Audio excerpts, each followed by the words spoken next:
Hello guys. आज हम class 12th का पॉलिटिकल साइंस का चैप्टर 2 पढ़ेंगे। जो पहले हमने पार्ट पढ़ चुके हैं, अब सेकंड पार्ट पढ़ेंगे हम दो ध्रुवीयता के अंत का। सेकंड पार्ट है हमारा एक ध्रुवीय विश्व व्यवस्था। पहला हमारा टॉपिक है एक ध्रुवीय विश्व व्यवस्था।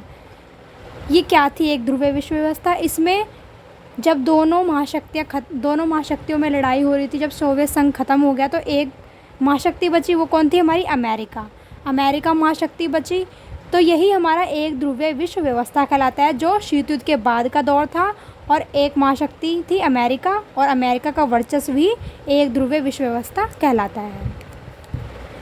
ये हमारा टॉपिक यहाँ पर ख़त्म हो गया 3 पॉइंट्स में। अब हमारा नेक्स्ट टॉपिक है मध्य पूर्व संकट, मिडल ईस्ट क्राइसिस। ये क्या था? यह एक प्रायद्वीपीय क्षेत्र है। मध्य पूर्व जो संकट कहाँ पर हुआ था? एक प्रायद्वीपीय क्षेत्र में हुआ था, जो तीनों ओर पानी से घिरा हुआ है। अभी मध्य पूर्व संकट किन देशों में हुआ था? यह संकट मध्य पूर्व के देशों में हुआ था, जैसे ईरान, मिस्र, पश्चिम एशिया। ठीक है, ईरान के देशों में, मिस्र के देशों में और पश्चिम एशिया के देशों में यह संकट हुआ था। कौन सा संकट? मध्य पूर्व संकट। ठीक है, ये वाला टॉपिक भी हमारे यहाँ से क्लियर हो गया। अब हमारा थर्ड टॉपिक है अफ़गानिस्तान संकट। अफ़गानिस्तान संकट हमारा 1979 में शुरू हुआ था। अफ़गानिस्तान का है हमारे, ये हमारा इंडिया है, ये हमारा इंडिया है, भारत है, फिर उसके ऊपर पाकिस्तान हैगा, फिर हमारा अफ़गानिस्तान है। ठीक है, इंडिया के बाद पाकिस्तान, फिर अफ़गानिस्तान। तो ये भारत से तीसरे नंबर, मतलब थोड़ा सा दूर है अफ़गानिस्तान। ठीक है, तो ये कब शुरू हुआ था अफ़गानिस्तान में संकट? 1979 में। दिसंबर 1979 से फरवरी 1989 तक चला था। ये संकट कब से कब तक चला था? 1979 से 1989 तक चला था। और यही दौर अफ़गानिस्तान संकट का, जो यही दौर सोवियत अफ़गान युद्ध कहलाता है। इसी संकट को हम सोवियत अफ़गान युद्ध भी कहते हैं। ठीक है, अब इसमें सोवियत संघ की जो सेना थी, उसने अफ़गानिस्तान सरकार की तरफ से अफ़गान मुजाहिदों के ख़िलाफ़ जंग लड़ी थी। मतलब कि अफ़गानिस्तान की सेना थी, उसने क्या करा था? अफ़गान के जो मुजाहिद लोग थे, उनके ख़िलाफ़ जंग लड़ी थी। ठीक है, क्योंकि सोवियत संघ जो था साम्यवादी देश था, और अफ़गानिस्तान भी एक तरह से उस समय साम्यवादी देश था, तो वो उसमें शामिल था सोवियत संघ के गुट में। तो इसीलिए उसने सहायता की थी अफ़गानिस्तान की, कि वहाँ पर जो मुजाहिद थे वो बहुत ज़्यादा अपना रौब जमा रहे थे। तो उससे छुटकारा दिलाने के लिए सोवियत संघ ने मुजाहिदों के ख़िलाफ़ जंग लड़ी थी। कब लड़ी थी? 1979 से 1989 के बीच। तो जब जंग लड़ी तो मुजाहिद जो थे उनको अमेरिकी समर्थन प्राप्त था, क्योंकि अब उसके अपोजिट में ही होगा। अगर सोवियत संघ उसके साथ है तो जाहिर सी बात है, जो उसका दुश्मन होगा वो अमेरिका का दोस्त होगा। तो मुजाहिद कौन था? अमेरिका का समर्थन। मुजाहिदों को अमेरिका का समर्थन प्राप्त था। 1989 में सोवियत संघ सेनाओं की वापसी के साथ ख़त्म हुआ।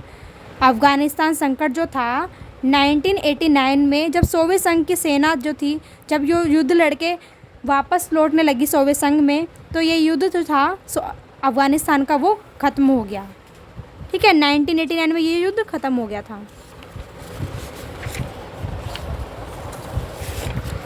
अब हम पढ़ेंगे अफ़गानिस्तान युद्ध के परिणाम क्या हुए थे।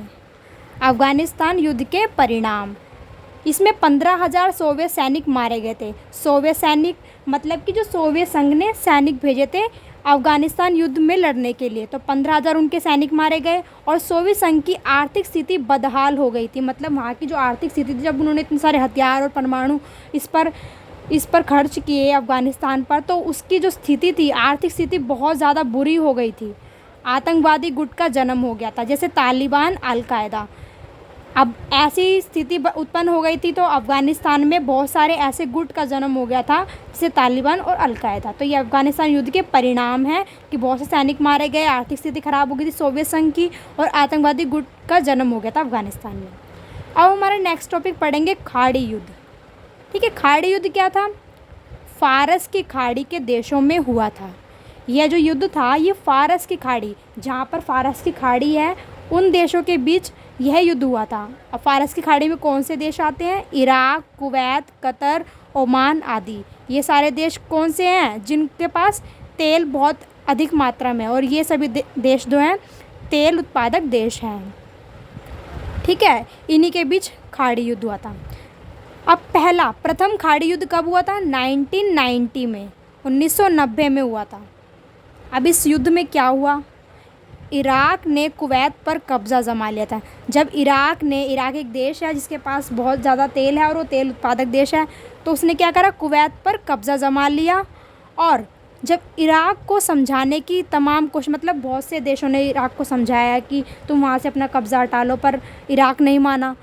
तो ऐसी जो कोशिश थी बहुत नाकाम रही। तो तब संयुक्त राष्ट्र संघ ने अपना फ़ैसला दिया कि कुवैत को मुक्त कराने के लिए वहाँ पर हम बल प्रयोग की अनुमति देते हैं। मतलब कि अगर इराक नहीं मानता है तो हम वहाँ पर परमाणु युद्ध या फिर हथियारों से युद्ध लड़ेंगे, जिससे कुवैत को छुटकारा मिले। तो उसने अनुमति दे दी। किसने अनुमति दी थी? संयुक्त राष्ट्र संघ ने। इसे अमेरिकी राष्ट्रपति, जो अमेरिका के राष्ट्रपति थे जॉर्ज बुश, उन्होंने क्या कहा था, नई विश्व व्यवस्था। इसी बात को कि अभी तक कभी भी संयुक्त राष्ट्र संघ ने कोई अनुमति नहीं दी थी कि कोई भी ऐसा युद्ध लड़ा जाए जिसमें बल प्रयोग की अनुमति हो। तो इसी से खुश होकर राष्ट्रपति जॉर्ज बुश ने इसे नई विश्व व्यवस्था का नाम दिया।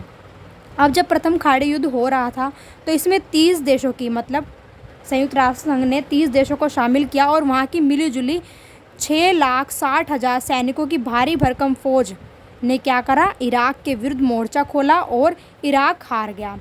30 देशों की सेना आई लड़ने के लिए इराक से, और उन्होंने क्या करा, इराक पर धावा बोल दिया और वहाँ पर इराक को हरा दिया। इससे कुवैत को छुटकारा मिल गया। तो इसी को हम, इराक ने जब कुवैत पर कब्ज़ा किया और संयुक्त राष्ट्र संघ ने बीच में आकर जब बल प्रयोग की अनुमति दी, तो उसके बाद जब युद्ध हुआ, इराक हार गया, उसे ही हम प्रथम खाड़ी युद्ध कहते हैं। और इसे ऑपरेशन डेजर्ट स्टॉर्म भी कहते हैं। बहुत बार आता है कि पूछा जाता है कि प्रथम खाड़ी युद्ध को और क्या क्या कहते हैं, तो इसे ऑपरेशन डेजर्ट स्टॉर्म भी कहते हैं, कंप्यूटर युद्ध भी कहते हैं, और इसमें स्मार्ट बमों का प्रयोग किया गया था, इसलिए इसे डिजिटल युद्ध भी कहा जाता है। ठीक है, प्रथम खाड़ी युद्ध हमारा यही था कि 1990 में शुरू हुआ था। इराक और कुवैत के बीच एक तरह से ये युद्ध था क्योंकि इराक ने क्या करा था, कुवैत पर कब्ज़ा कर लिया था। उसको छुटकारा दिलाने के लिए संयुक्त राष्ट्र संघ ने अपना फ़ैसला दिया कि वहाँ पर हम सैनिक भेजेंगे और हथियारों से युद्ध लड़ेंगे। तो इससे छुटकारा, कुवैत को क्या हुआ, कुवैत छूट गया, और इसे ही प्रथम खाड़ी युद्ध कहते हैं, और इसे ही डेजर्ट स्टॉर्म भी कहते हैं। तो हमारे ये प्रथम खाड़ी युद्ध हो गया। अब हम बात करेंगे द्वितीय खाड़ी युद्ध। द्वितीय खाड़ी युद्ध क्या होता है?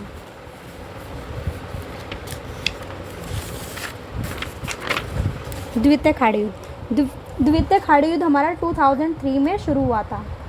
ठीक है, प्रथम खाड़ी युद्ध हमारा कब शुरू हुआ था? 1990 में। अब हम बात करेंगे कि दूसरा खाड़ी युद्ध कब हुआ। दूसरा खाड़ी युद्ध 2003 में हुआ था। और ये कब, कैसे शुरू हुआ? 19 मार्च 2003 को अमेरिका ने ऑपरेशन इराकी फ्रीडम, मतलब इस युद्ध को ऑपरेशन इराकी फ्रीडम नाम दिया था। किसने दिया था नाम? अमेरिका ने यह नाम दिया था। किसको? द्वितीय खाड़ी युद्ध को। इराकी फ्रीडम के कूट नाम से इराक पर सैन्य हमला किया। किस पर हमला किया था? इराक पर हमला किया था अमेरिका ने।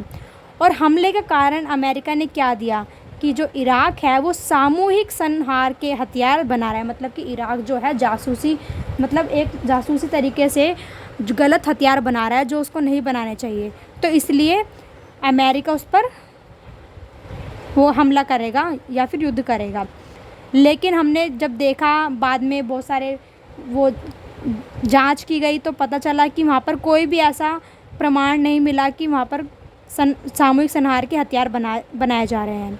तो यहाँ अनुमान लगा जाता है कि जब संयुक्त राष्ट्र संघ ने अनुमति नहीं ली तो यह युद्ध गलत है। मतलब कि पहले वाले प्रथम खाड़ी युद्ध में संयुक्त राष्ट्र संघ ने अनुमति दी थी, परंतु इसमें तो नहीं दी थी। जो अमेरिका ने युद्ध किया वहाँ पर तो ये गलत था। इराक पर ऐसे हमला करना गलत माना जाता है। और अमेरिका इराक के तेल भंडार पर कब्ज़ा करना चाहता था। लोगों ने मतलब यह भी कहा कि अमेरिका ने इसलिए हमला किया होगा इराक पर क्योंकि वहाँ पर तेल भंडार बहुत से हैं, इसलिए उसको कब्ज़े में लाने के लिए अमेरिका ने ऐसा किया और वहाँ अपनी सरकार चलाना चाहता था। मतलब कि अमेरिका जो है इराक को हथियाना चाहता था कि इराक भी उसका ही देश बन जाए और उसी के इशारों पर या फिर उसी की जैसी जो सरकार वो चाहता है वहाँ पर वही सरकार हो। तो द्वितीय खाड़ी युद्ध यही था जो 2003 में शुरू हुआ था, इराक और अमेरिका के बीच में था। अमेरिका ने इराक पर हमला किया था और वहाँ पर उसके तेल भंडारों को अपने कब्ज़े में ले लिया था और सरकार चलाने की बहुत कोशिशें की थी वहाँ पर अपनी मनपसंद सरकार। परंतु क्या हुआ था, वो उसको शांत कर पाने में, इराक को शांत कर पाने में असफल रहा था। कुछ ऐसी चीज़ें थी जो हुई भी वहाँ की राजनीति स्थिति में क्या हुआ, वहाँ पर इराक के जो राष्ट्रपति थे सद्दाम हुसैन, उनका तख्ता पलट हो गया था और कोर्ट ट्रायल के तहत उन्हें 2006 में फांसी दे दी गई थी। किन्हें फांसी दे दी गई थी? सद्दाम हुसैन वहाँ के राष्ट्रपति थे। और अभी भी वहाँ पर संघर्ष है दोनों के बीच में, अमेरिका और इराक के बीच में अभी भी संघर्ष है, जो द्वितीय खाड़ी युद्ध से अभी तक चले आ रहे हैं। ठीक है, आपको समझ में आया होगा द्वितीय खाड़ी युद्ध क्या था? 2003 में शुरू हुआ था और इसे इराकी फ्रीडम के कूट नाम से भी जाना जाता है। और इसमें हमले करने का कारण बताया था कि सामूहिक संहार के हथियार बना रहा है इराक, परंतु ऐसा कुछ नहीं था। इसका सिर्फ एक ही कारण था कि अमेरिका जो था इराक के तेल भंडार पर कब्जा करना चाहता था और अपनी सरकार वहाँ पर चलाना चाहता था। ठीक है गाइज़, तो द्वितीय खाड़ी युद्ध हमारे यहाँ पर कंप्लीट हो जाता है।